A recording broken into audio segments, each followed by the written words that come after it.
Welcome, golf fans, pursuers of knowledge in the almighty dollar. This is your golf guru bringing you the 2022 PGA Championship at Southern Hills. This is going to be my Milli-Maker DFS preview show. I'm going to give you my picks. I'm going to give you my favorite bets. So it's kind of like a couple shows wrapped into one because I will be away tomorrow. I told you guys that I might not be able to get this stuff out to Wednesday. Good news is I didn't have to travel today. So I could get you a show out that will cover the bulk of everything I do. And then, of course, I'll do a before the lock on Wednesday. And first off and foremost, thank you for stopping by. Especially if you're new, you just wanted to jump in because there is this large Milli-Maker contest that Draftkings is offering. And thanks for stopping by, checking me out. I'm going to do a ton of analysis. I've got a lot of information for you guys. So it's going to be about an hour, but you can also fast forward depending on on what you actually want to get out of this. Okay, with that said, let's talk some golf. Okay, so first let's do a quick recap of the AT&T Byron Nelson. I will state right off the bat that my picks, best case I give myself a C. Now there was some really good things that I picked, and then there was some bad, which a lot of people I think missed on. And what you see up there, of course, you got after round two where the players were sitting, and Ryan Palmer, who it kind of hurt because I typically am on Ryan Palmer, but he has played so bad. But I knew it was in Texas, and I know how hot he can get. But yeah, I didn't pick him, and I didn't bet him, and I did play him in Showdown, so that helped me out quite a bit in certain times.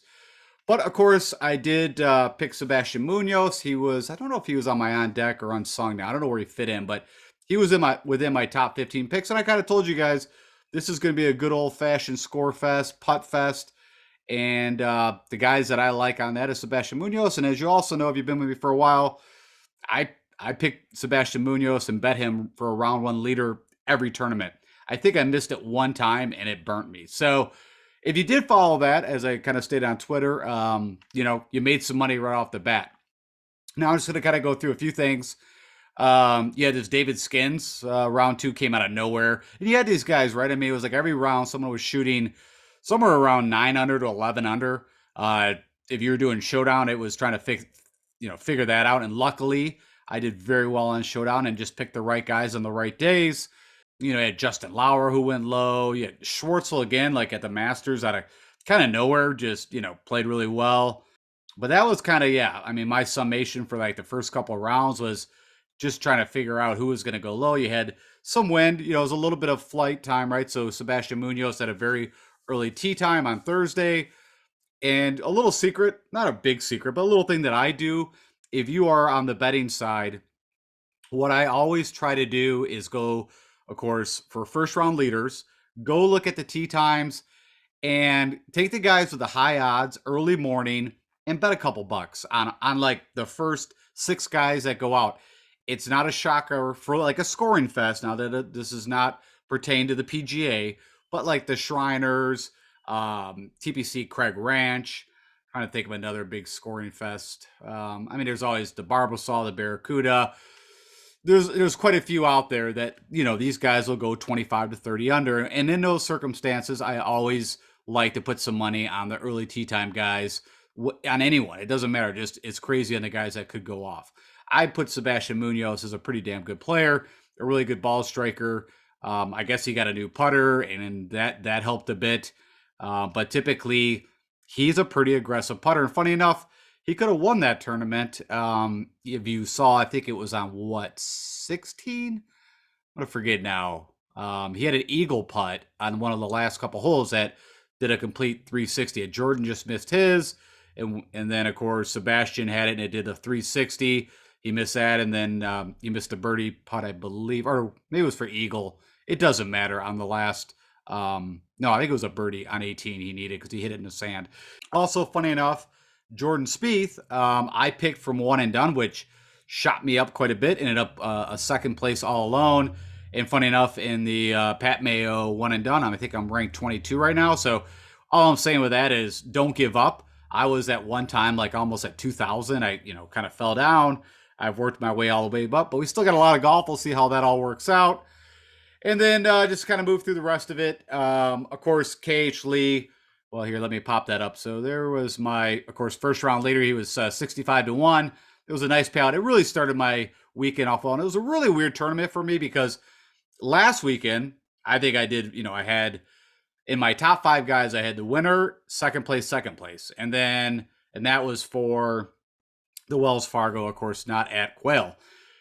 And then this tournament, my picks, to be honest, out of the 20 were, I don't know, I think I hit maybe, I don't know, 70%. I didn't really go through and do it. But when Burns and Will Z missed a cut, that just crushed me. And I'm sure it probably didn't help you guys. Will Z, that was mind blowing. And the funniest thing is, I, of course, watch a ton of this on ESPN Plus, and then, of course, Golf Channel. And then when it goes to CBS on the weekends, I never saw one shot on Thursday and Friday from Will Z.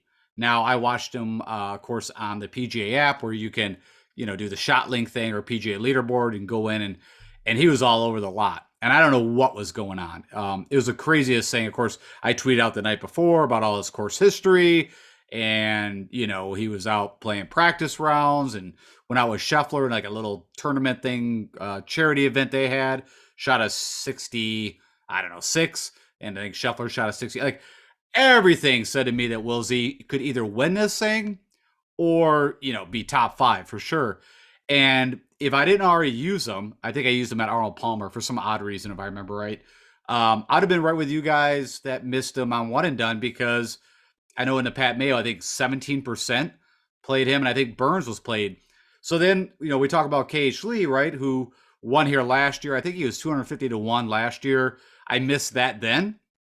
And funny enough, on my preview show, I jokingly said, hey, pick an Asian because it seems like Asians have been winning. Of course, Sun Kang, KH Lee, and it was a joke, but then for him to come back and win it again is shocking to me again. I missed him. I think he was 100 to 1. And I've got some stuff on KH Lee. So then the good news is that I just kept grinding it out. And this guy here saved me big time. So Xander, of course, if you watched a bit of it, he started out his second round. I think he shot almost like even his first day, doing nothing. And then his second day came out and he was 3 over after 3 holes. And, it looked like, okay, Xander's out. And I didn't pick him. But, of course, I'm watching it. And then he goes out and over the next 3 rounds, well, pretty much his last 15 holes of the second round, makes the cut on the number and then just goes en fuego. I think he shot a 61 on Sunday, and I think he shot a 65 on Saturday. So he was 23 under after the last 3 rounds. Now, what I'm getting to is I, of course, was watching him pretty closely and then watched what he did his last 15 holes on day 2 to make the cut. And I'm like, this guy's all in. I mean, because he could have easily mailed it in, been like, you know what, this is not bad. I can go, get prepped, go to Tulsa and get working for the PGA Championship. But he didn't do that. And so as soon as I saw that, I jumped on and started, betting up his top 10, top 20, and even his top 5. And of course, he hit them all. And I did really well. I'm going to have to figure this out. So, yeah, the plus 16, I put a bid on. And then the top 5, I think I bet that comes Saturday after his third round. And then I bet this top 20, same thing, where they were still giving. He was, even though he was like down the board, I think he was like 50th, but he literally had to make one shot, gain one stroke, and he was going to shoot up. And then, of course, he went out and just lit up. So if it wasn't for Xander, from a betting perspective, of course, I hit Munoz right off the bat, but all the rest of my outrights, weren't going to do anything. So thank you, Xander, for that. And now let's talk about KH Lee real quick, and then we'll get on with the PGA. This, of course, is looking at Mr. KH Lee for the whole year. Now you look at the Century Tournament. I think there was 38 players in that, so 33rd is not good. I mean, as you see here, there was nothing good. And if you look at his last 5 rounds, he had 3 missed cuts. He had a pretty decent showing at the Wells Fargo, played at TPC Potomac, and then, of course, he wins. He did the same thing the previous year where he really had no form going in. Now, I actually picked KH Lee for you guys, over some of the past tournaments, over some of these, as not a bad play when I saw, of course, it needed a good ball striker. For a while there, he was ball striking very well. The putter is what was costing him. But whatever it is, this goes back to the horses for courses. He really likes this course. I think what he's now 51 under. Yeah, 51 under last two times he's played here in a row. It was just shocking. And then you can see the only thing that I glean from this and what I'm telling you guys is if Cage Lee is in a tournament that is going to be a shootout, like Shriners, waste management you could put in there. Of course, the Byron Nelson, as we just saw. And then even like, the Puerto Rico, that's where I will remember this. And I always try to take something, try to learn something when this, happens where I miss on a guy that I just was like, hey, yeah, it was a one off like Sun King. Honestly, it made more sense to bet Sun King to like I bet him to top 40, like a top 20, whatever. It's his home course. He's won this event. Now it was at Trinity Forest, but you would think, but again, his game has been so broken. But I'd be having the same conversation if he won if I didn't bet him, and he was, I think, 500 to 1 or something like that. So neither here or there. Good for Cage Lee. I think some of you guys did hit me up, I think, on Twitter that you guys did hit him 100 to 1. Awesome. I'm always excited to hear that. It had nothing to do with me, but it's not, it wasn't a terrible bet as in say, well, he did it here last year. But also, the last piece that I'll state is that this field was the reason why I didn't even think of Cage Lee. I didn't even bet that much on the the long shots because I thought with this strong a field, which it came to fruition. If you looked, you had the Matsuyamas and you had Spieth and you had I'm trying to think who else was up there, Xander. The guys that we thought would be up there were. So okay, let's switch gears and let's talk about the 2022 PGA Championship. Of course, it's being played at Southern Hills. That is located in Tulsa, Oklahoma. It's about a 3-hour drive heading up from Texas. And so kind of a quick jump over course, hence why we had such an amazing field at the Byron Nelson. I don't know if we'll see that again anytime soon. This course has been around a long time. It was first built in 1936. And then, of course, you probably have heard a ton about this crazy renovation that they did in 2019. The original architect was Perry Maxwell, and then Gil Hance kind of led the renovation in 2019. So really cool course. Actually, funny enough, this course reminds me a lot of what we just saw for Wells Fargo for that the TPC Potomac, and except for the distance and of course the weather. So we can't glean a whole lot from that, but that it is bent greens and it's a par 70. Two par fives. It's very similar.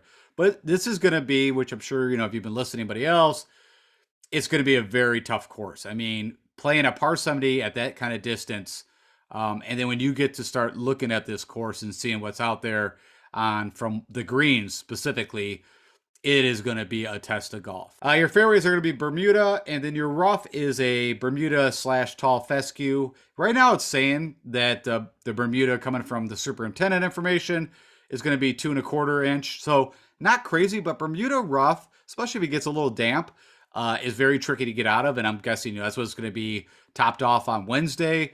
And then it's going to grow for the 4 days, so it's just going to get harder. Okay, then your player field is somewhere around 156 players. So for whatever reason, PGA Tour Communications has been really, really slow. Well, not slow. They have not released any information on this tournament. Typically, that's where I get your player field size and all that good stuff. And there's nothing, but I wasn't going to keep waiting and waiting for them. So if you take all the section qualifiers from the PGA, and then you take all the guys that have already, are on the fence or out of this tournament, it's going to be somewhere. The field will be what we're typically a full-size 156 player field, cut down to T65 in ties, depending on how that all works out. If you look at the last few PGA tournaments, the cut line usually falls somewhere between even and +4. I've looked at look at the last 3 years at the PGA, but all different courses, right? This isn't the Masters where we know the course. We're going to be speculating a little bit of this information. Of course, last year, Phil Mickelson won at Kiowa Island at 600, which still, for me, since I've been in this, is the most shocking thing that's ever happened.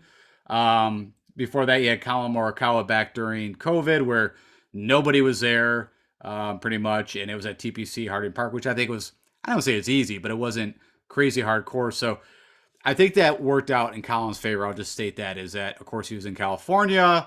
There wasn't that huge audience that could get the nerves going because he was still pretty young on tour at that time. Maybe a year and a half on tour. And then, of course, Brooks Koepka, who owned the PGA for a while, won at 8 under at Bethpage in New York. So that gives you a little bit. It was really nothing a whole lot that you can make out of that, except it's going to be tough scoring. It's not going to be, I'd be very shocked if this gets to double digits. I'd be blown away. I think it's going to be maybe 4 under, 5 under wins this tournament. And then that's not even taking into consideration that it can get windy here and whatnot. So the greens here are smaller. They're not like, tiny, tiny, but they're, that's what I always say is kind of average. But I think they're going to play pretty small, just a little over 5,000 square feet. Number of sand bunkers. You got a bunch of deep, deep sand bunkers, and they're all over the place. You got 87 of those. Now, funny enough, you only got 3 water hazards here, but there's this creek or a bunch of creeks that kind of run through this whole course. And actually, 15 holes do have water that come in play. And I did get a Stimpmeter reading, but it is the PGA. I'm expected fast to lightning fast, somewhere between 12 and 13. And then course defense, the number one thing I tell you guys to do, it's 10 minutes long.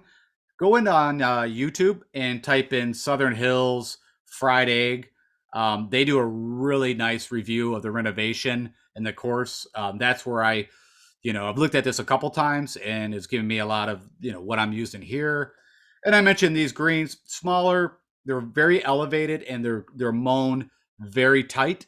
So a bit like Augusta, where you're going to have these runoffs. So even though you think you hit a good shot, it's going to go down and then away as you go. There's these deep sand bunkers protecting a lot of these greens. I already mentioned the water. It's also Oklahoma. You can expect wind. I didn't look at weather yet. It's a little early, but we'll be looking at that. Got some fescue. You got there is trees that line these fairways, but it's not like a solid wall. They're sporadic. So, but they could come in your way to make you maybe have to punch out. And then this course too. So I actually listened this morning. They had this Russ Myers on the PGA channel on the radio, XM Sirius. And what he stated is, it's definitely going to be a second shot. The guys that are really good on the approach. The first shot off the tee is just put it in the right spot. It's not about distance. It's about accuracy. Now, is distance and accuracy going to help? For sure. But, first thing is get it in the right side of the fairway so then you can attack these greens to the best you can. And he just said ball strikers is a must, and it's going to be a lot about who has the short game touch. And of course, you got to make putts, but I'm quite heavily looking at around the green. I think is going to be a big factor here because these greens are smaller, because it is going to be longer. There's, I think even if you hit the green, there's going to be a lot of runoff, especially if it gets dried out. So with all that said, I think guys with short game is really going to, come to the forefront. Okay, so I got a course map for you. This did not come from the PGA, but I did find one, and you can also find one too, I guess, if you Google it. And it's just to give you kind of an understanding of the lay of the land. And you can see, I think the big thing I want to show you is these creeks I was telling you about that just run all through this course. The fairways, then if you get close, will slope down into these creeks. And then remember the elevated greens, and you got a couple of like these, I don't know if it's man-made, but you have these water here. I'm guessing it's man-made. But yeah, I'm not going to walk you through each hole. I would recommend, there's 2 things you can do is, like I said, go watch the Fried Egg review of this course. And then if you go to the website for Southern Hills, you can look at each hole and understand, a lot more information. But again, this doesn't give you a great representation. I think this kind of shows you a little better when you get to actually see the images and the elevation changes. And like I said, these creeks running through into deep bunkers. Again, you can see a little more of that here. And then there's the trees I mentioned. Like I said, it's not a wall of trees, but it's enough that could cause some issues. And then this is 18 here going up to the clubhouse. One of the trickier, I think number 10 is going to be a tricky. Number 18, and I think it was 11. Doesn't matter. I don't have a scorecard, again, from the PGA. I always try to get that to you guys, but it didn't come out. And then, of course, I don't have any historical information within Fantasy National. Okay, so with that said, of course, I always give you guys a skill set ranking. What kind of players are we looking from? And then this is how I build my model. Of course, it's a stroke gain analysis. And so what do you need to win this thing at this course? What I think, number 1, is ball striking. Again, if you're new, that's combining off the tee and also your approach. So who's the best ball strikers? Also, guys that are really good ball strikers tend to be good from length with their irons or hybrids. Of course, approach is always up there as either number one, number two. It's you're never gonna have to. You're always gonna have to have good irons. Around the green and sand saves, I'm putting right up there, number three. I also am putting in short game and scrambling. All that kind of comes into around the greens. I'm really putting emphasis on that. Of course, we need good putters, but very hard to predict who's going to go off with the putting. But we're going to look at that a bit. Off the tee, you can see it's all the way down here, but it is necessary. Proximity to the pin, again, I don't have past information where I could say, oh, this many shots typically come in from here. But from what I looked at the scorecard that you could see online, at their website. Like I said, you can go through each hole, get the distances. You can start doing some calculations. And this 175 to 200 seems like the number one distance that they're going to be hitting from. And then bogey avoidance. Typically, right, I have birdies. In this tournament, we're not, yes, we need guys to make a birdie here or there. It's going to be more about the guys that manage, make the pars, and bogey avoidance. And of course, it just kills me to have Phil Mickelson here smiling. Of course, there's been just a ton of information. Of course, he's not playing this event. He's pulled out. With all that said, I built you a custom model with all that in tow. And I'm taking a little larger sample of data. So typically in recent form, I take the last three tournaments. Because we have a lot of golf that's happened already this year, I historically want to take a little more for these majors. I'm going to go take 6 tournaments or 24 rounds against this model. And then you can kind of see the weighting up here. Ball striking, as I mentioned, the highest weighted at 20%. You got approach at 15, around the green at 10, off the tee at 10. This is short game, sand saves, putting, proximity 175 to 200, and bogey avoidance. And you can see all the weighting to equal up to 100%. If I click my rank, that's going to give me the number one guy. And no shocker with those kind of things, Justin Thomas is number one. Right? I mean, the only where he's had some issues has been off the tee and with the putter. But, those are a little bit lower than everything else. And I like Justin Thomas quite a bit for this. Scotty Scheffler, been on an amazing run. Xander, like I said, of course, it was kind of funny. I said that the Zurich would not change his, outlook on his game or just wouldn't trigger anything, right? It's a partner event. But, it helped. Even though I think Patrick Cantlay probably carried most of the water in that event. You got Xander up there. Shane Lowry's been playing amazing golf, had an amazing Florida swing. Should have won the Honda. We're going to talk about the PGA National course. Hideki, again, been playing amazing. A couple wins under his belt already this year. Max, also a couple wins. We're going to talk about him, and we're going to talk about the betting perspective for these guys. You got Fitzpatrick, Neiman, Cam Young, who's I think is going to be super chalky, but there's a lot of reason why. You got Daniel Berger still dealing with an injury, or I don't know where he's at with that, but right, he's been on and off at the back. Cam Smith also has got a couple wins. Of course, he was on my cover, and you guys know I'm a big Cam Smith slappy. Been on him for the last couple of years since he had that good start at the FedEx Cup that kind of vaulted him, and he's just been running since.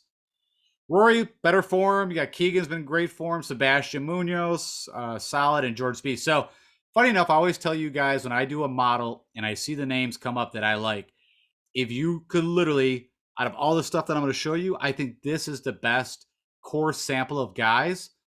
So it really helped that I was on the right track.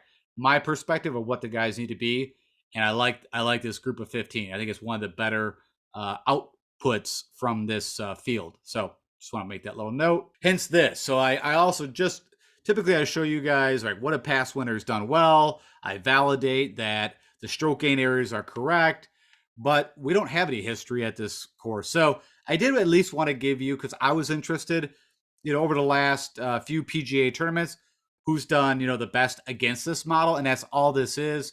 So take this with a grain of salt is what I'm telling you. But no shocker, of course, Morikawa won a couple of years ago.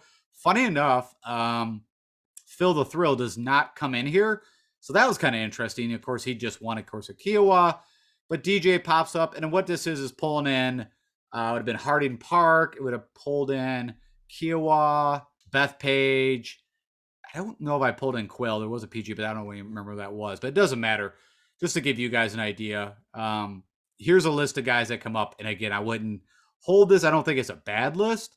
I just wouldn't put a ton of stock in this because it's pulling up a lot of historical data. All right. So to get on with more kind of, I think, pertinent, who's the best ball strikers over the past 6 tournaments, 24 rounds. And that's all this is looking at, right? I click on ball striking. It's going to give me the top 15 guys. And again, a really good list of guys come up that I like. Of course, Rom. Will Z, I don't know what to do with that.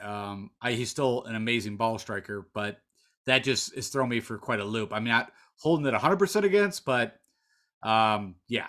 Jordan Spieth, Victor Hovland, great ball striker, but around the green makes me nervous. The putting. Got JT, Homa, Young, Mats, Mito Pereira had a really nice showing at the AT&T Byron Nelson. You got Morikawa, a little worried about his putter and short game. List, same thing. Wise, these are good ball strikers, but the guys that are solid with around the green to putting, you have to have the whole game here. That's where you can fall into Scotty Scheffler. And Chris Kirk's been playing pretty decent golf, but not the guy exactly that I'll be looking at. All right, if you're curious, which I am, who's the best bent putters? I always pull this up. Funny enough, Martin Keimer comes up number one, and because this field is got a bit of the global presence, you're going to have some from the Asian side, some from the European side. Martin Keimer, but it's old data that this is pulling, so don't worry about that at all. The first guy you'd worry about is Patrick Cantlay, and again, a perfect fit for what I'm looking for. That is solid all the way through the board. He's going to hit the fairways, really good irons. We saw at the Zurich, the short game and the putting has kind of come back. Well, the putter is the only thing that kind of fell apart a little bit this year, but everything else has been great. Troy Merritt, great putter. Zach Johnson always, for whatever reason, pulls up on these bent greens. Seamus, great short game, good putter. Also a pretty good showing at the AT&T Byron Nelson. Noren, great putter. Rory has shown up, of course, Quail Hollow.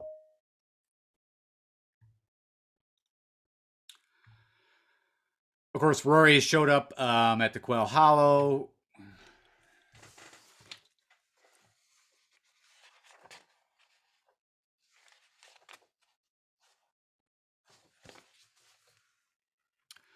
And then you got Rory has been putting better. Of course, Ian Poulter, we know. Rose, but his game, I wouldn't go near that. Funny enough, Cage Lee, of course, now in the field. I don't know if he was in the field before that win, but he is in the field now. Seabez, great putter. Hughes, great putter. Kokrak on bent. We know a few of his wins have been on bent. Killer Keith. And then Cam Davis, he won at the Detroit Golf Club, which is on bent greens. All right, so next thing you know, what I want to look at is best around the green in this biochem, like this biochemistry. I have no idea who that is. But for some odd reason or some super old data, do not worry about him either. So just go to Kuchar. Has been playing amazing golf, a lot of top 10 finishes. You got Matt Jones. We all know he's, well, if you don't know, the quickest golfer there is out there on the PGA Tour, but is really good putter, really good short game. You got Neiman, Kirk, Louis, where I'm out on Louis. I don't know where he's at physically, and I just couldn't trust him. Like Russ, I think Alex Sajik just won a tournament too long ago on, I think it was the Senior Tour or the Champions Tour. You got Wiesberger, which we know, good short game. You got Rory popping up again, Hadwin, Scheffler, M, Berger, Fleetwood. All right, I always like to do this for you guys as a proximity to the pin. The area that I think is going to be the number one is that 175 to 200. If you're curious who leads in irons, and I think this isn't a terrible list either, but you're missing some things like short game and putting. You got Victor Hovland, JT, Hoagie, Kim, Siwoo Kim, Webb, who I told you guys I'm sticking away from. Mark Leishman had a kind of up and down showing at the AT&T, but I typically would like him for this course, but I just don't think his chipping and putting is where it's been. Of course, I like Homa, Xander, Hadwin, Ricky Fowler, Koepka, where, he's kind of questionable if he's going to play. You got Lowry. There's Alex Sajik again shows up, funny enough. And then Ortiz and then Chad Ramey, who, Corn Ferry guy who had his first win, I believe, what was that, Puerto Rico? One of the vacation swing courses. All right, and then just while I was here, I thought, hey, who's got the best on approach over the last 24 rounds? And our guy Will Z, who just burned us at the AT&T, shows up number one. Victor, Spieth, Thomas. Also, this list that I'm showing here is not a terrible list. Of course, Paul Casey, I'm terrified of him. He's withdrawn 1,000 times. I think I told you guys, what last I heard was he was going to see his doctor and could be shutting it down for the year because of medical exemption. So just if you are thinking about playing him, we're going to have to keep an eye on, if does he play in the Pro-Am? Is he there? Like, literally, I'm not going near him with a 10-foot pole. But, have at it. And then you see the rest: Tringali, Morikawa, Berger, Casey kind of fills out the bottom. So that's your best iron players. And again, pretty good list if you want to pull from to fill out some DFS lineups. Okay, last but not least, I usually like the comp course, but as I kind of told you, there is no course out there that I know of that is a par 70 and over 7,500 yards. Just put that right out there. So what I'm looking at is what courses do these guys play that we get to see them quite a bit that has some similarities. So the Honda, as we all know, is a very tough tournament. It is a par 70, but it's around 7,100 yards, and it's also Bermuda green. So we're not even getting into green type, but it's got a ton of water. It can have wind. It's a tough track. So I don't mind the Honda. So what I'm getting to is take this with a grain of salt, but I think there's some things we can glean here.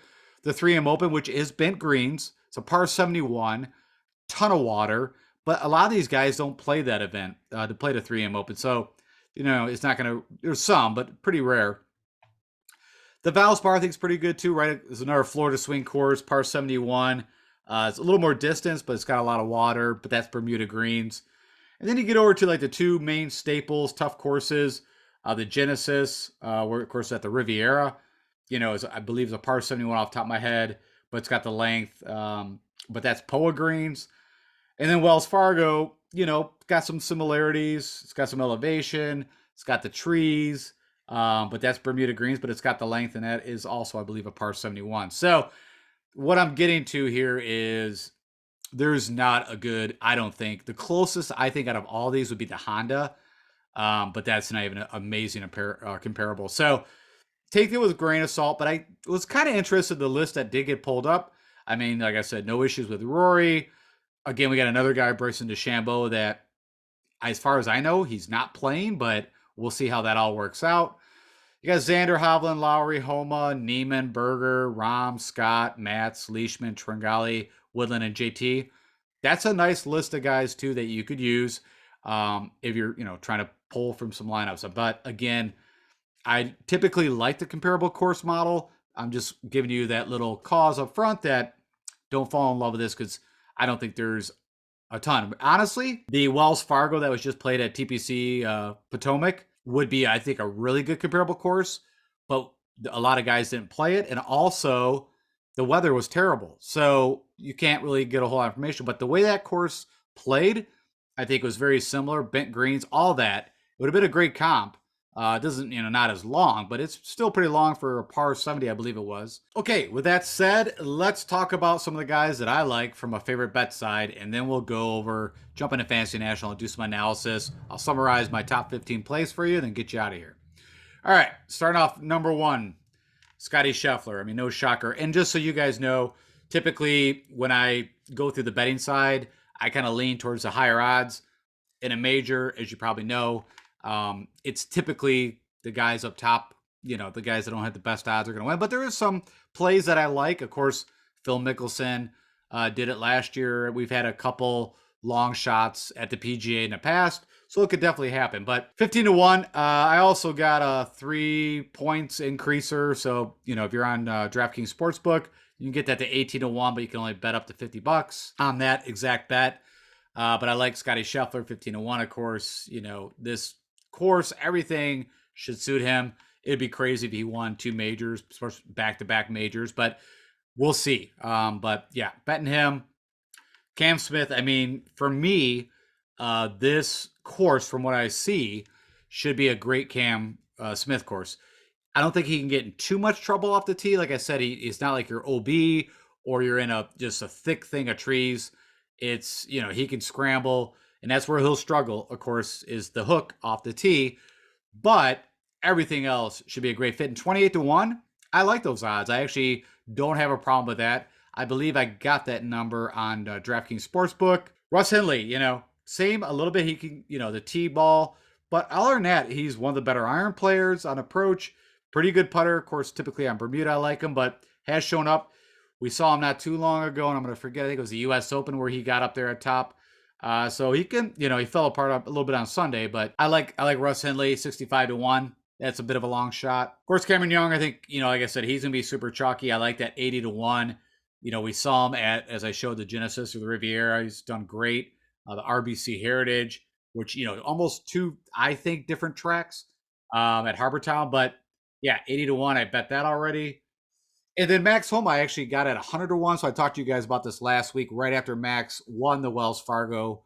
He was 100 to 1 still, and I bet him 100 to 1, but you can still get him 80 to 1 now. Of course, a lot of you will say, well, hey, his major history's been terrible. Well, I think Max's game is a different place than it was a year ago or even 2 years ago. So I like it. Do what you want with that. All right, I got a long shot for you. And I'm not super excited about this guy, but just like Phil Mickelson winning last year, there's some reasoning that this could actually happen. Okay, let's talk about this. So this guy is 130 to 1. So pretty good, little odds there. His most recent win on the PGA Tour was at Sanderson Farms. Of course, he's a Masters winner. He's actually won at the Players a while ago. He won the Byron Nelson a while ago at, I don't even know that's Trinity or that's at Four Seasons. He's got a win at the Wyndham, somewhat the pedigree of a Phil Mickelson. This is what he's done recently. So at that TPC Potomac, he had a 21st at the Wells Fargo. Shows up at the Masters typically. Again, there's the Players. There's Mayakoba. If you look at, he struggled with the irons, but typically he's a very good iron player. He's a really good ball striker, and it's whatever that putter does. And of course, I'm talking about Mr. Sergio Garcia. Now you got all the stuff that's going on with the LIV, and he is not my favorite. But either was Phil Mickelson. And if somebody like this was going to win, he makes total sense to me that he could do this. I mean, if you've been watching his game, he gains off the tee, usually very accurate. So he's hitting a 3+, usually very good with the long irons, very good out of the sand, good short game. It's the putter, right? And if his putter goes, kind of like what Phil Mickelson did, just did enough, you never know. So that's my long shot bet if you are interested. Okay, now let's go jump over to Fantasy National and let's do some analysis on the field. And then I'll come back. We'll summarize my favorite 15 plays for the Milli-Maker. Okay, so I've jumped over to fantasynational.com. And as always, if you are looking to start doing your own analysis, or if you're trying to do analysis by pulling information from everywhere, this place has everything you could need. And by the way, there is some folks that I know that have recently joined, and you can do like a 1-month membership. And what I'm telling you is I created a how-to video to do a custom stat model like what I show you guys. And so go check that out if you are going to do it. All right, so what I've got here is we're going to look at the last 24 rounds of data. So the last 6 tournaments they played. I've got no filters on, and we're not looking at any comparable courses. And as always, I'm giving you this kind of dashboard view to get you as much information so you can see, because maybe you're not interested in the guy that I'm picking, but maybe you see something on here that shows you why you'd want to go with a different guy. So you got this mini model that I've created: ball striking, approach, off the tee, around the green, and putting. That's the 5 stroke gain categories that I'm looking at. Typically here I show you birdies, but as I told you, I'm not so much concerned about guys that can go low. I'm more concerned about guys that can make pars and avoid the doubles, the triples. So I'm looking for bogey avoidance. And then over here you got recent results in tournament history. Now, this will show you at least what they've done at the PGA tournament. But of course, you got to remember that's not at this course, so it's kind of hard to really, get too excited about it. But it does show you how they're going to handle this kind of field or in a major kind of esque event. All right. With that said, you got to come to make a decision right off the bat. You got 2 guys at the 11,000, 11.4 and 11.2. Of course, you got Rahm, who was your number one. Then you got Scotty, who is your number one now. And so if you're going to play a guy at the 11, and not that you have to, but I think it makes sense. I did this for the Masters, and it paid out very handsomely from a DFS side. And so I'm not giving up on Scotty. I'm not, just be like, oh, he's number one. He's not worth that price. No. Stick with the hot hand. And until he shows us otherwise, he still had a good showing at the AT&T Byron Nelson. But I don't think, not that Scotty can't go low, but I don't like Scotty as much in a, hey, let's try to shoot 26, 30 under. I like him more when he's got to have all skill sets and like what he had to do at the Masters. There's no reason why I don't think Scotty can't win this tournament.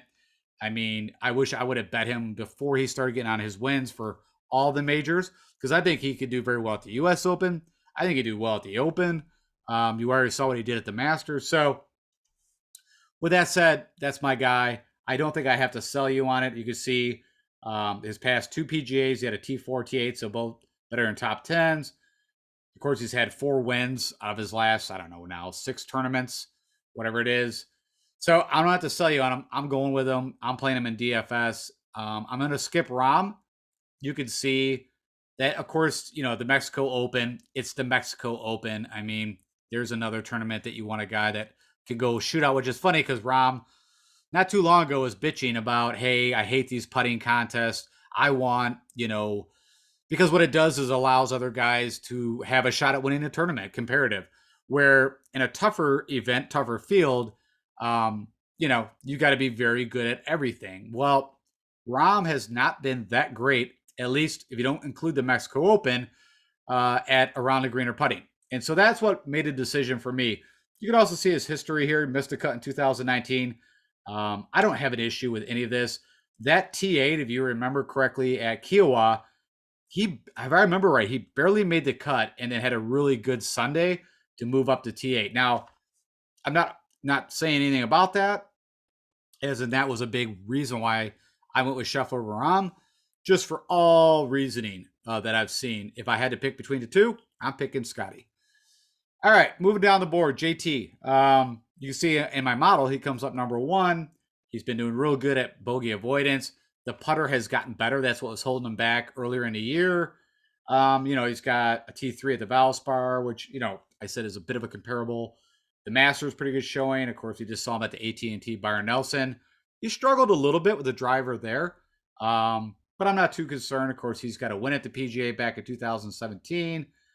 And then missed the cut last year at Kiowa. So, you can look at that. But again, the putter was really kind of up and down. But everything that he brings to the table with the short game is amazing. And if the putter could be what it can do, it can be very up and down. But I like JT at the 10-7. So that's kind of the top guys that I'm going with. Morikawa for me, you're going to hear guys say, oh, well, he won at the Open. He won at the PGA at Harding Park. But the problem is, go look at those courses. They were, I think, simple, especially where they at St. George's, I believe, Royal St. George's. That, to me, what they shoot there? Let's go see. I want to go look at this real quick. If I remember correctly, okay,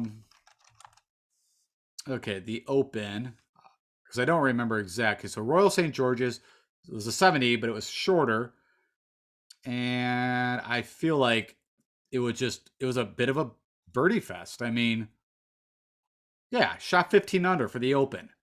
So, and shot 60s every day. So, and he had Jordan Spieth too, who did very well. This is not that type of course. Now, I'm not saying Colin can't do well here, but his putter is so hit and miss. Around the green, you could see he hasn't shown me a whole lot. Hence, you could see a T68 at Valspar, missed to cut the Players, of course. He was on a bad side of the draw. His last really good showing for me was the Genesis. The Masters, like Rory, he had a really good Sunday and moved up. And, and it is what it is. One round does not make a tournament as far as I'm concerned, unless, I guess, if you shoot so low that no one can catch you, like what Munoz tried to do, but didn't work. So anyways, yeah, I'm out on Colin from my core 15. Next guy, Rory, you can make a ton of argument. I have no issues with playing him. And I'm not saying don't play Colin. I'm saying if I played 100 lineups, would I sprinkle in some Colin? Yep. But if I'm playing 10 lineups, nope, he's not making it in there. Rory, if I did 10 lineups, he'd probably make it in 1. But he's not making my top 15. There's other guys that I like, and I'm not going to pick everybody at the top, right? So it comes down to just kind of picking your lane, and where Rory has shown up that his, pitching wedge, the 100 in, has gotten better. But that was one tournament that I saw. Of course, again, he had that amazing Sunday to move up. The miscut of Valero, whatever. The Players, I'm not going to go that far back. But you can see his PGA history is not good by any stretch, at least over the last 5 years. But again, I'm not going to hold all that. It's just, you got to pick a lane, and my lane is not Rory. I'm a big fan of Rory, but no thank you. Victor Hovland, I'm a big fan of Victor. And from a tee to green perspective, from a ball striking perspective, I love to play him at like the Mayakobas and a bit of more scoring fest, like a Corey Connors. This is not that. And so I have to kind of say no because of how bad he can be around the green. We also know the putter is very hit or miss. You can see this is represented in his past history at the PGA. So again, if I was playing 100 lineups or maybe even 15, will I make that build of a Victor Hovland, a Morikawa, a Corey Connors? Why not? We'll just pick an all ball striking, suspicious around the green putters and see what happens. But from what I'm gathering, I need to go with like a Cameron Smith here, where, yeah, you can get a little wayward off the tee, but I need someone that is a really good putter because I need you to make the 15 footer for par. I need you really good around the green because I already know you're going to be hitting these greens and you're going to be running off, or you're going to miss chip and you're going to go over and you have to chip again. Like, there's going to be a lot of the issues are going to be around the green. He's also a really good ball striker and approaches really come up. So he's also been in really good form, right? I mean, it's not shown up here, but he won. You know, he can go low, as we saw, like 30 under at or more at the Century Tournament of Champions to beat out Rom. But he can also battle through crappy conditions at a TPC Sawgrass, which is not a terrible comp course. Doesn't have the distance, but it is what, a par 70 or 71. I think it's a 71. Ton of water. You got to be good around the greens. You got to be able to grind it out. Of course, the Masters falls right into that. Now you could look at his PGA history and go, well, that's a mess. Also, I think his game is in a really nice place. So, okay, moving down to Jordan Spieth. I think he's a good play. He kind of, to some degree, fits the Cam Smith, but the putter has just not been there. And who knows, if it goes off, he could win this thing. Of course, he back in, I call it, to the RBC Heritage, where he lost 2 strokes, so the putter still won. I think other guys just lost it, but that's neither here or there. He could have won the AT&T Byron Nelson here just this weekend, but just a couple putts did not go in that typically sometimes would go in for Jordan. And he also has a T2 in the PGA, a T3. But you can see not the greatest recent at the PGA, but also his game is also in a different place than it has been, like a Max Homa. So again, I'm going to be playing some Jordan. He's just not making my top 15. Also, over his career, if you want to know for putting splits, bent is his best surface over the past 12 months. Then you got Mr. DJ, where again the AT&T, he almost cost me some cash. I think it was on the showdown. I think it was round 2, where he just was bad. Like, I don't know what's going on. So if you watched him, if you got to watch him, the first round he was striping it and putting it within 3 to 5 feet, and was just missing putts after putts. I mean, he could have been 6 under after like 7 holes. That really confused me. And you can see where he ended up T59. And I'm not saying it's all, but you can see miscut at the RBC. I just don't know where his interest level is. I really don't. I just have no idea with this guy. And so with all that said, I'm out on DJ. I've been out on him. I picked him, I think, last week. No, thank you, DJ. I'm off. I'm done. Just retire or go to live golf or do whatever you're going to do. But he's on my I'm just outie for a while. So I'm going to go to Xander at 9,300. I'd much rather play him. You can see he's just a grinder, right? In this course, you're going to need a grinder. The putter hasn't been as sharp as it typically is, but we know he can make putts. You can see he's just all green go on everything I need. It also probably helped that I saw what he did at the Byron Nelson. Those are bent greens too, so maybe, you can make a little stretch with similarity. He had a good showing at the Valspar, good showing at the Genesis, but miscut at the Players. He was on the wrong side of the draw. The Masters was probably the one that would make people. But hey, you're gonna have those tournaments, right? So not too worried about that. You can see he missed a cut at Kiowa last year, and if I remember right, I think there was a little bit of AM PM thing that went on there too. So we had to keep an eye for that. There was quite a bit of wind while they were playing there at Kiowa Island, but yeah, T10, T16. So everything for me. Let's go click on Xander. Why we're here. If you're curious, of course, he's got the distance. He's got the accuracy usually. Good putter over his career. Does gain on bent.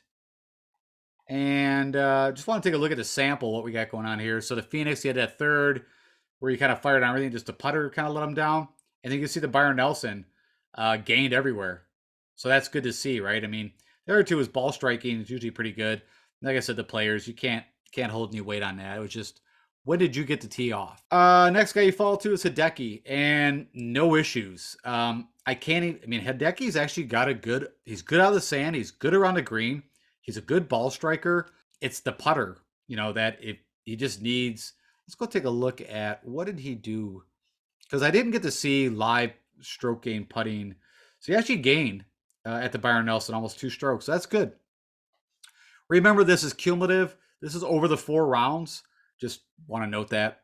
But I had to make a decision out of these two guys, and the model says go with Hideki. I'm for whatever reason I'm more in a Patrick Cantlay. I think he does everything so well, and I feel like his around the green and putting is better than Hideki, and I'd rather weigh that more. Of course, we saw what he did at the RBC Heritage. Yeah, so out of Hideki and Patrick Cantlay, you got to make a decision, and I'm just leaning towards Patrick Cantlay just because the putter and around the green I feel is a little better.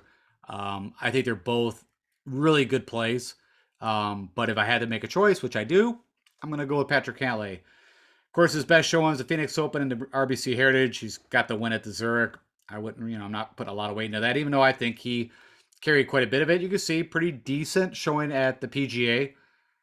And if we go click on Patrick Cantlay, you can see bent greens are his favorite, which also makes me a little excited. And if we look at his career over the majors, his best showing at the PGA was 2019. I believe that'd be Bethpage, which also, let me go click on that again. Hold on. Yeah, it's POA. I was just curious. That makes kind of sense. Hold on a second. Let's go back to this. All right, let's go look at the Masters. Not bad. Should have won or had a chance to win here when Tiger won 2019. The Open. Had a 12th back in 2018. Miscut, the most recent, which is kind of interesting. And what did I do? PGA. Oh, the US Open. Forgot you got to put a period. All right. A 15th most recently. So he's had decent shows, but he still has not won a major. This could be a good place for him to get his first major. All right, moving on. Brooks Koepka, nope. I'm not even sure he's going to play. And of course, big game hunters won a ton of the PGAs, as you can see here. But and even should have won. That just blew my mind that he did not beat Phil, the Thrill, or Louis. Couldn't beat Phil. Just hasn't shown enough, and I'm not sure he's 100% healthy. I'm not sure where his head's at. So no, thank you, Will Z. I'm not gonna lie. A bit of this could be what just happened, and I don't like to do that. Everybody can have a bad tournament. I just talked about that, like a Burns, Will Z, Gooch, but his putting. I would, again, if I was going to build that Victor Hovland, Morikawa, Will Z, that Corey Connors all ball striking lineup, which I probably will build one of those. I think it's going to fail, but just in case. So he gets put in that bucket, and no, thank you, not for this one. Sammy Burns, I think, I don't know. You could see, well, I don't remember that he withdrew from Kiowa, which is awesome. I think I'd have to go look at that, but he probably just stunk it up his first round and then just said, I'm out of here. There's no way I'm going to make the cut. I'm a big Burns fan, as you guys know, but his ball striking has just not been where it needs to be. And I'm kind of starting to get a feeling where I would just want to play him on the Florida swing, maybe like a Taylor Gooch, maybe a little bit, just on tougher tracks. But I don't know. Right now, I'm put off. And again, it's not because what he did at the Byron Nelson, just over the Masters. You see Bermuda Burns. So he also had this stink fest right here on the West Coast. And a couple miscuts there with the Masters. Yeah, I don't know. Like I said, like Sanderson Farms makes sense to me. I don't know if he's ready to make that major leap. I feel better about Homa than I do Burns on actually making that leap. And it's not because Homa just won. I think in a mental headspace, I think he's just in a better space. I don't know. That's where I'm at. I'd rather go to Shane Lowry. Of course, he's won the Open. The guy's been playing amazing golf. He can grind it out. You can see bogey avoidance. So you can also see that isn't the greatest with Burnsy. You can see just an amazing Um, record, I mean, you know what? I haven't even thought about betting Lowry. I probably should take a look at that. You can see he's also had a good tournament history at the PGA. So go click on Lowry just real quick. You can see he does gain on bent. Can definitely handle himself if the conditions go. But yeah, I mean, next to Scotty Scheffler, I would have a hard time thinking of who's got a better past 5 tournament record than Mr. Shane Lowry. So yeah, why not? I'm gonna go in there. Just not mentally what I think of when I want to play Daniel Berger. I like him on shorter tracks. Give me the RSM. Give me WGC St. Jude, TBC Southwind. Like I don't know. You can also see he's kind of also been hurt, like I mentioned. So you can see his track record not good. If we pull up the majors for him, you can also see bent is not his best surface. Let's just go through them real quick. The PGA, best showing ever. It's the 13th, well, 12th and the 13th. What about the Open? An 8th, 2 miscuts. And a 27th. What about the US Open? A 7th and a 6th. So he's had a couple, I guess, better than actually I was thinking than the Masters, a 10th. Yeah, but again, I'm not even sure if he's playing. That's part of it. Where's the injury at? You can see kind of miscut the Phoenix, the Honda, not a bad showing. The Players, the Masters. Yeah, I'm going to be passing on Burr. Joaquin Niemann, I think this could be a decent fit. Of course, the putter. Now, funny enough, let's go look at this. Because what I thought, if I remember right, is that Joaquin actually didn't do that great with ball striking. Yeah.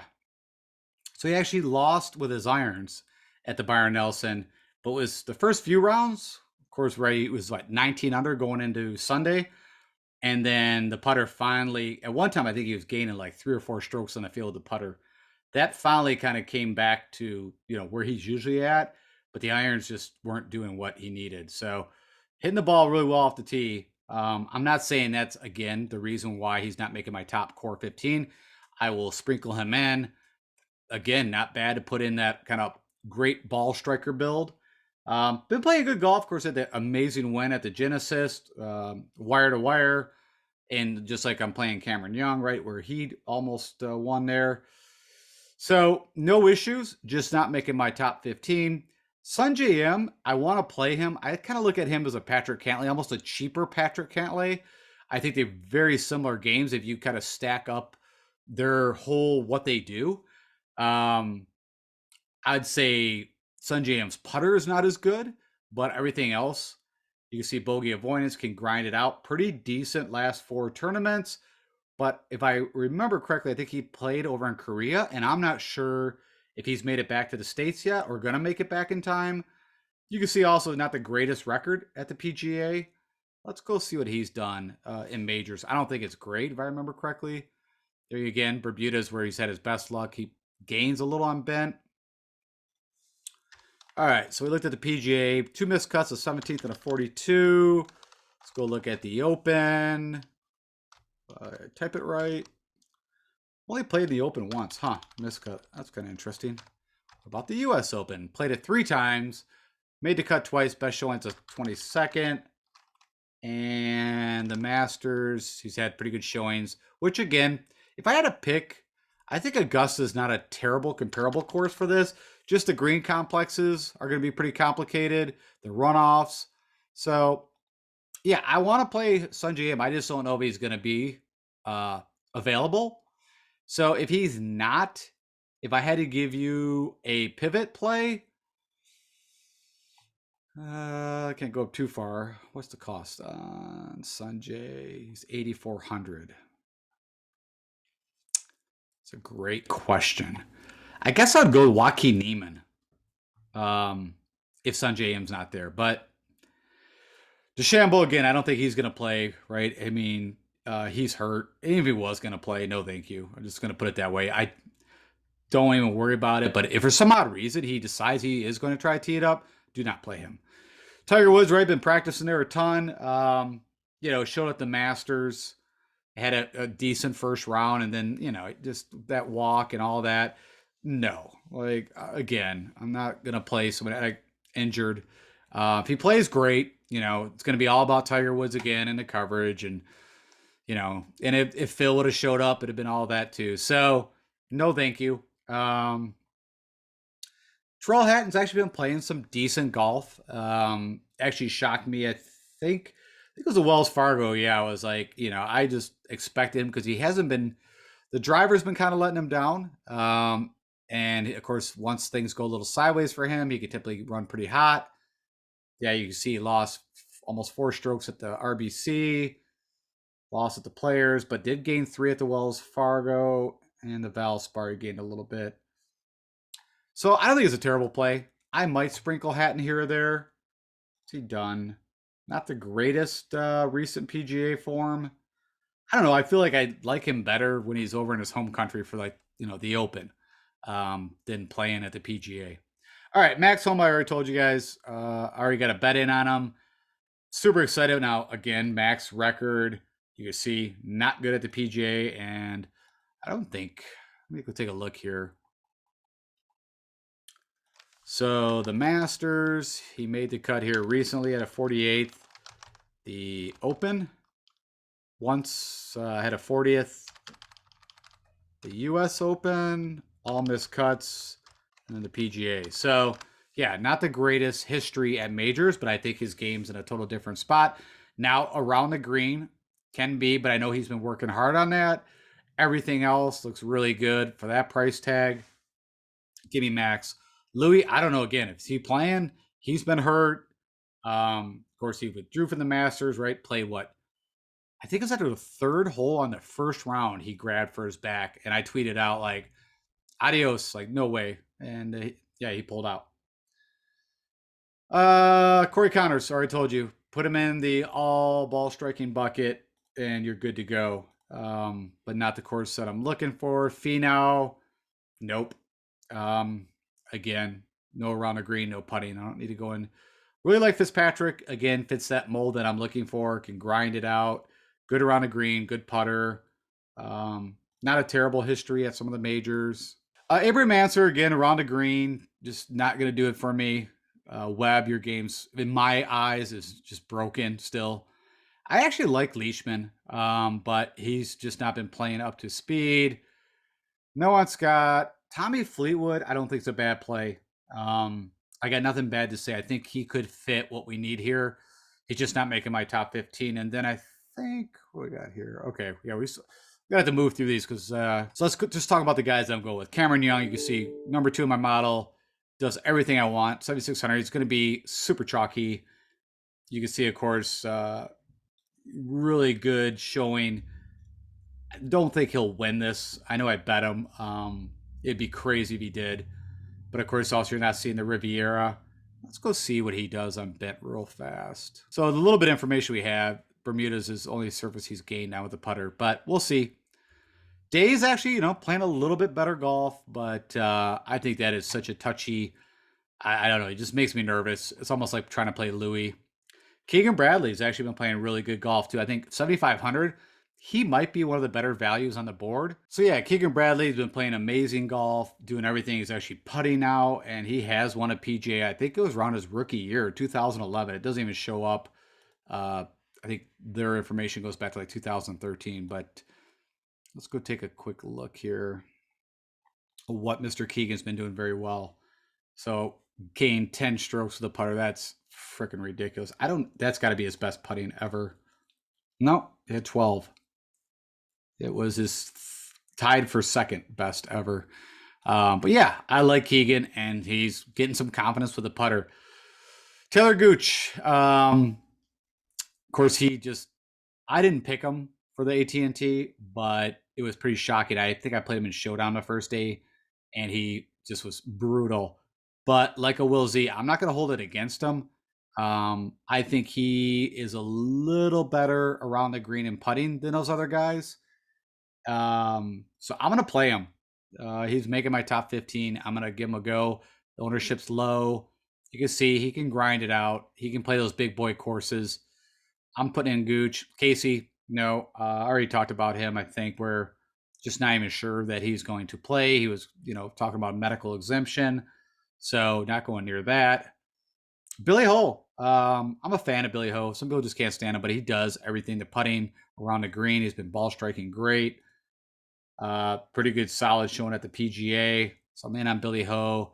The Matthew Wolff experience. So if you guys, I know I was tweeting with some of you guys where I was going with Grillo and Wolff were kind of like my crazy picks. Grillo actually did okay, right? I mean, he had like up and down. It was like a roller coaster. Like one day he'd shoot 5 to 6 under, next day nothing. The next day 5 to 6 under.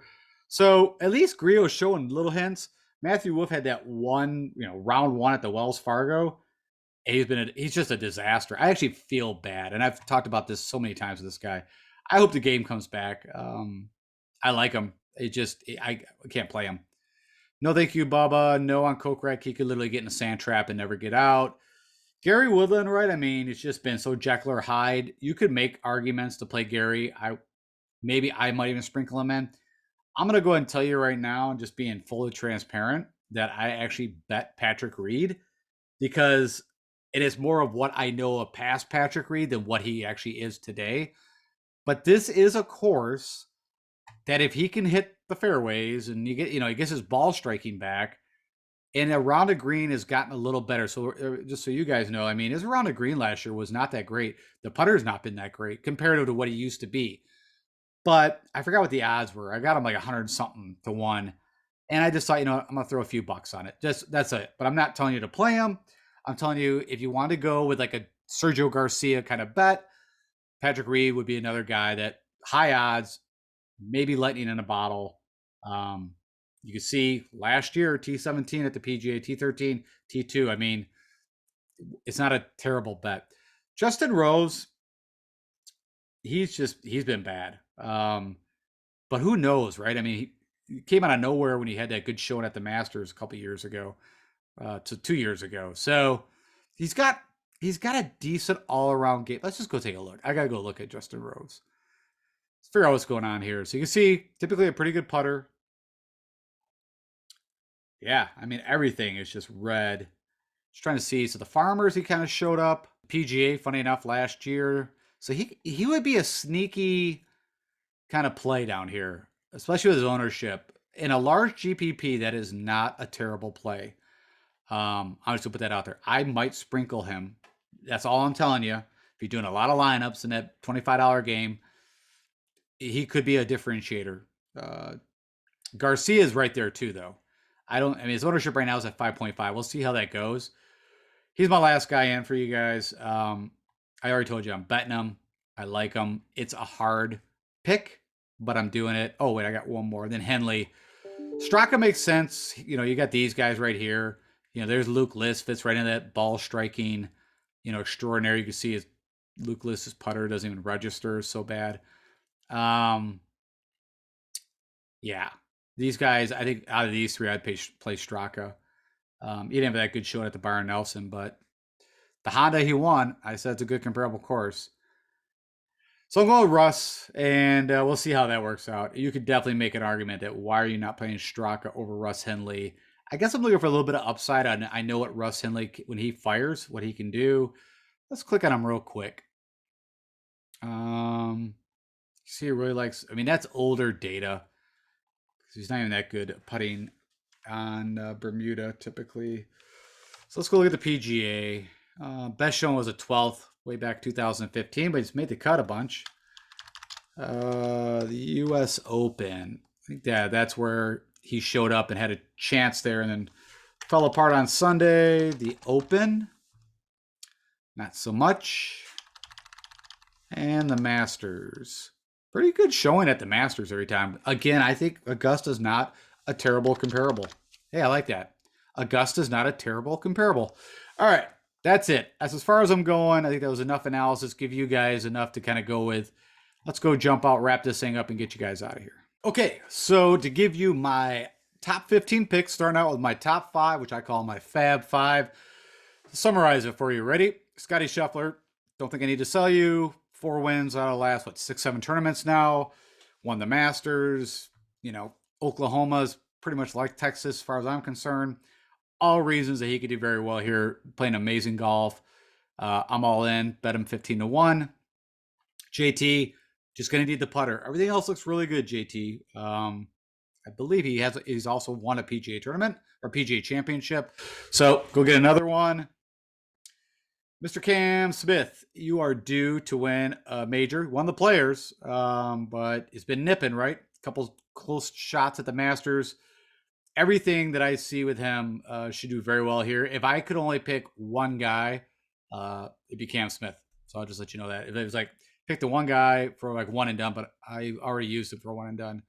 And I didn't do one. I'll do one and done in the before the lock show for you guys. And Xander, I'm back on the Xander train. It's been a little while, but I'm feeling it. I think Xander, not maybe that he's going to win, but I think he could top five this, and so I want him in this Fab Five. And then Patrick Cantlay, there's the Zurich team right there, man.